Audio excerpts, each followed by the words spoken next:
Corporate earnings season coming to a close in the U.S., winding down. And by most analysts' accounts, it's been a strong second quarter so far.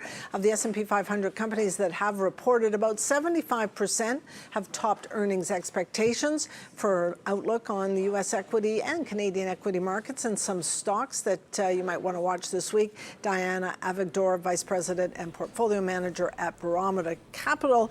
She is down at the TSX in Toronto. Diana, good to see you this morning. Good to see you too, Francis. Thanks for having me. We're seeing a good pop in equities right around the world today, but sum up, in your view, the earnings season so far, winding down in the U.S., still a few to come here in Canada.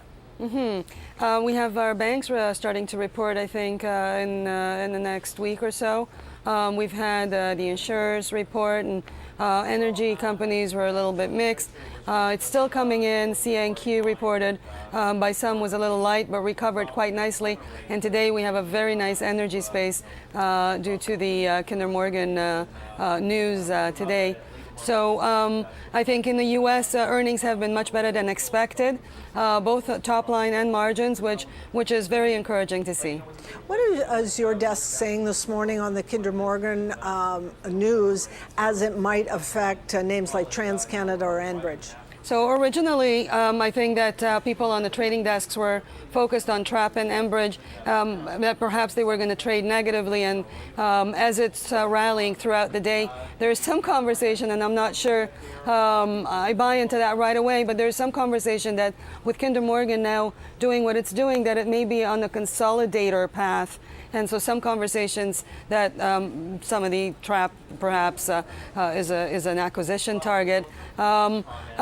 Kinder Morgan does not have any pipeline growth, and so from a background of perhaps they want to buy some growth once this acquisition is over, maybe has some merit, but it will take quite a lot of time, I think, before that comes through. I think generally speaking, we have a very bullish market today, and we're over swinging every time we're up and every time we're down over the last 3-4 weeks. I was looking at an indicator from, I think it's the National Association of Active Investment Managers in the U.S., and they had actually been pulling back their U.S. equity exposure. We saw all the volatility over the past couple of weeks. Is it time to start moving up that equity exposure again, given kind of modest pullbacks in North America, but bigger ones in Europe? Right. Generally speaking, the markets look okay. That is the basis. Going forward in the next 2 to 4 weeks, given the news flow, which is going to be light in the U.S., and given what's going on with the economic data, which has been a bit of a surprise, I can see the market overswinging to the upside and to the downside. So we are going to have more volatile days, as we've seen in the last 2 to 4 weeks. It doesn't look like the equity markets are ready to stop quite yet, but the volatility does tend to shake you out of some more core positions if you're not careful. In terms of economic data, we see in the U.S. we've had, I think that's what triggered the sell-offs. We've had that 4% GDP print, which sort of spooked investors into thinking that maybe rates are going higher. And in Europe, the economic data has been horrible as of late. So I think we have a little bit volatility coming through, but I think that you stay true to your core positions. I think that overall, longer term, you stay invested. A couple of names in the U.S., and then we'll get to Canada, that you like. Wells Fargo's up about 10% year to date, and Disney up about 15% year to date. I'm really interested in Wells Fargo, why you're focused on that name, where some of the other big banks are kind of a mess. They've been very poor performers like Goldman and JP Morgan. So Wells Fargo has received approval to pay out 61% of their earnings in dividends. In the U.S., the financials are in some sort of, call it financial repression as a result of the financial crisis. The regulators and the governments are looking very, very closely at what the banks are doing. Wells Fargo is clean, good management, returns to shareholders, doing buybacks. There is some conversation regarding loan growth in the U.S. that it's potentially fairly weak. Wells Fargo is exhibiting a 4% growth in their loan portfolio. It has not been a blow-up bank. It has consistently performed. not aggressively, no big swings, no big extreme swings to the up or to the down.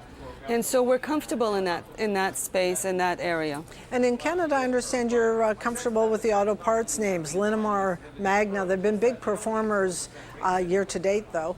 They've been big performance, and we've been lucky to have participated in some of that. Last week, they reported earnings, which were very, very good.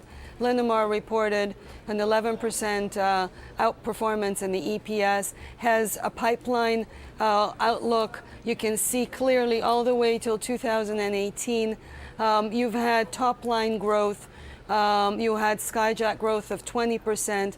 Magna had its performance being dragged up by North American margin expansion. A bit of disappointment on the European margins that did not come in better than expected, but that is an area that is still working through some kinks. And if you believe that Europe is right now hitting bottom or close to, and that the outlook is only up, then that could probably push the stock and the margins, which is a big growth driver, forward. So we still like it. And finally, big names in the U.S. reporting this week: Deere, Cisco, Walmart, Macy's. I'm interested in Deere. They report midweek. The stock's not performed very well. What are your thoughts on a name like Deere or Cisco as well, which kind of gets a bid and then it falls back a little bit?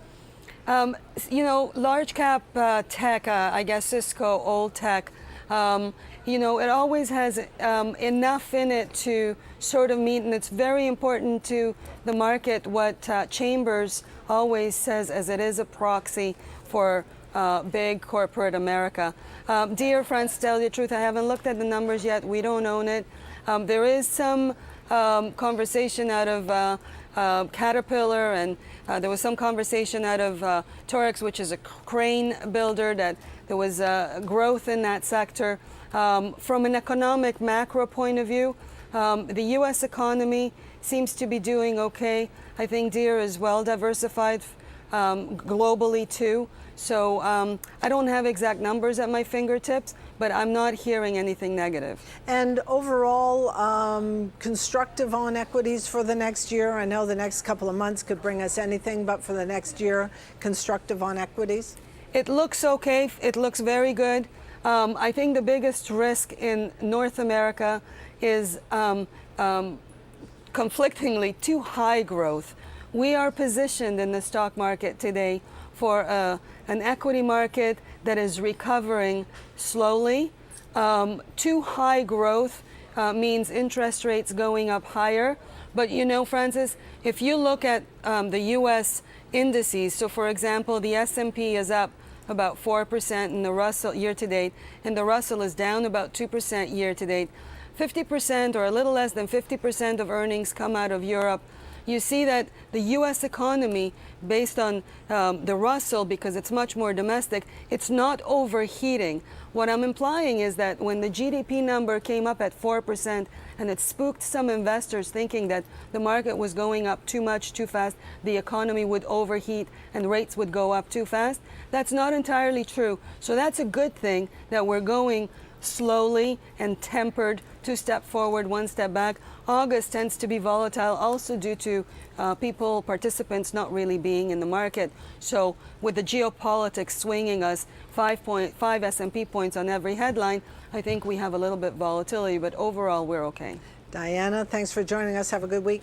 Thank you. Diana, you too. Bye-bye. Diana Avigdor, she's a vice president and a portfolio manager and head of trading at Barometer Capital Management. She was at the TSX.